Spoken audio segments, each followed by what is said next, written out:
Hi friends, మీరు చూస్తున్నారు SRJ మెక్ channel. ఇందాక వీల్ అయితే తిప్పే కదా, కాస్త టైట్ సెక్షన్లో అయితే ఉంది. అలాగే దీనికి కావాల్సిన స్పేర్స్ మొత్తం అయితే తీసుకొచ్చుకున్నాం.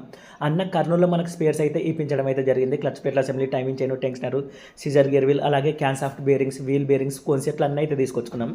ముందుగా బ్రేక్ సెక్షన్ వర్క్ అయితే స్టార్ట్ చేసాం. మనకు అంత ఫ్రీగా అయితే లేదు. నేను ఇక్కడ మాస్టర్ కిట్ అయితే ఓపెన్ చేసుకొని అందులో ఉన్న రస్ట్ అయితే క్లీన్ చేస్తున్నా. ఆయిల్ ఎప్పుడైతే డ్రై అయిపోతుందో అందులో ఒక రకమైన రస్ట్ అయితే క్రియేట్ అవుతుంది. మనకి ఫ్రీగా ఆయిల్ సర్క్యులేషన్ అనేది కాదు, మనకి కాస్త టైట్ ఉంటుంది. కాబట్టి మాస్టర్ కిట్ మొత్తం ఓపెన్ చేసి నీట్గా క్లీన్ చేస్తున్నాం. అలాగే కింద వైపు వచ్చేసి ఈ క్యాలిబర్స్లో ఆ ఓరింగ్స్ అనేది హార్డ్ అయిపోవడం వల్ల మనకి ఆ సిలిండర్స్ అనేది ఫ్రీ సెక్షన్ వెనక్కి ఫ్రీగా వెళ్ళకోకుండా మనకి టైట్గా అయితే వీల్ పట్టేస్తాయి. దీనివల్ల క్లచ్ ప్లేట్లు పోవడం, అలాగే బైక్ ఓవర్గా హీట్ అవ్వడం ఇవన్నీ అయితే జరుగుతాయి. కాబట్టి మనం మొత్తం ఈ బ్రేక్ అనేది ఎంత ఫ్రీగా ఉంటే డిస్క్ బ్రేక్ మనకి బైక్ అనేది అంత ఫ్రీగా రన్ అవుతుంది, మైలేజ్ వస్తుంది, క్లచ్ ప్లేట్ల అసెంబ్లీ హీట్ కూడా కాకుండా ఉంటుంది. కాబట్టి మనకి ముందుగా ఫ్రీ సెక్షన్లో వచ్చేసి ఈ బ్రేక్ అనేది ఉండాలి. అందుకని నీట్గా క్లీన్ చేయడం అయితే జరుగుతుంది. మీరైతే చూడొచ్చు, మనకి అందులో రస్ట్ ఉన్నా కూడా ఆయిల్ సర్క్యులేషన్ అనేది నీట్గా కాదు. కాబట్టి మనం మాస్టర్ కిట్ వేస్తున్నామంటే మొత్తం నీట్గా వాటర్తో సర్వీసింగ్ చేసి దాన్ని అయితే ఫిట్టింగ్ చేయడం జరుగుతుంది.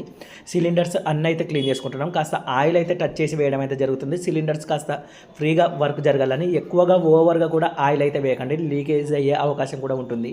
మనకు ఫ్రంట్ వీల్ టైట్గా తిరుగుతుంది అంటే ఈ సిలిండర్స్ అనేది లోపలికి పోవడం వల్ల, లోపలికి పోకుండా ఆగిపోవడం వల్లనే. కాబట్టి ఈ సిలిండర్స్ ఉన్న రబ్బర్స్ మనకి పోయాయి అని అయితే అర్థం చేసుకోవాలి.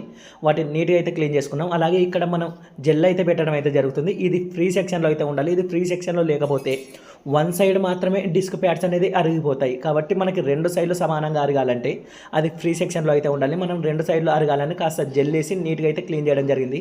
అది రాకపోవడంతో గ్యాస్ వెల్డింగ్తో హీట్ చేయించి అయితే బయటకు అయితే తీపించాం. మనం మొత్తం వేసిన తర్వాత బ్రేక్ అయితే చూడండి మనకి పర్ఫెక్ట్గా వర్క్ అయితే జరుగుతుంది. బ్రేక్ టచ్ చేసిన వెంటనే మళ్ళీ అలా వీల్ అనేది కంపల్సరీగా ఫ్రీగా అయితే తిరగాలి. అలా ఫ్రీగా తిరగడం లేదంటే ప్రాబ్లం ఉంది అని అయితే మీరైతే అర్థం చేసుకోవాలి.